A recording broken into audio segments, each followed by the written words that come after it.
അറിയില്ലേ? തക തക്കിട്ട തക്കിട്ട തക്കിട്ട തക തക തക തക തക്കിട്ട തക്കിട്ട തക്കിട്ട തക തക്കിട്ട തക്കിട്ട തക്കിട്ട തക്കിട്ട മനസ്സിലായില്ലേ? അപ്പൊ ഞാൻ ഇരിക്കുന്ന ഞാൻ കുനിയും. ഞാൻ കുനിഞ്ഞു കഴിഞ്ഞാൽ ഇടനിലവര് മാത്രം കൊട്ടിയാൽ മതി. തക തക്കിട്ട തക്ക തക്കിട്ട തക തക തക തക കഴിഞ്ഞിട്ട് പിന്നെ നിങ്ങൾ കണ്ടിന്യൂഷൻ കൊടുക്കാം. തക്കിട്ട തക്കിട്ട തക്കിട്ട തക തക്കിട്ട തക്കിട്ട തക്ക അത് കൊണ്ടുവരാം. തക്കിട്ട തക തക്കിട്ട തക്കിട്ട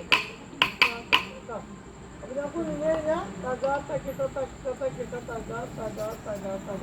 അപ്പൊ ഇപ്പൊ കൊട്ടി തന്നെ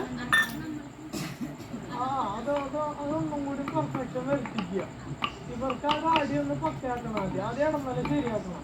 എന്നിട്ട് കൂടെ ഇടന്നല റെഡി ആവണം. കാരണം നിങ്ങൾ ചെയ്യണം. കുട്ടിയമ്മ കൂട്ടണമല്ലോ അത് ആദ്യം സംഭവം നോക്കി വയ്ക്കുക.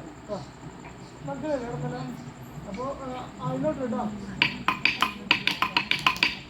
ഇതൊക്കെ ഒരുമിച്ച് കേട്ടോ. ഞാൻ കുനിയുമ്പോ മാത്രം നിർത്തിയാൽ മതി. അതിലോട്ട് കേട്ടോ. റെഡി 1 2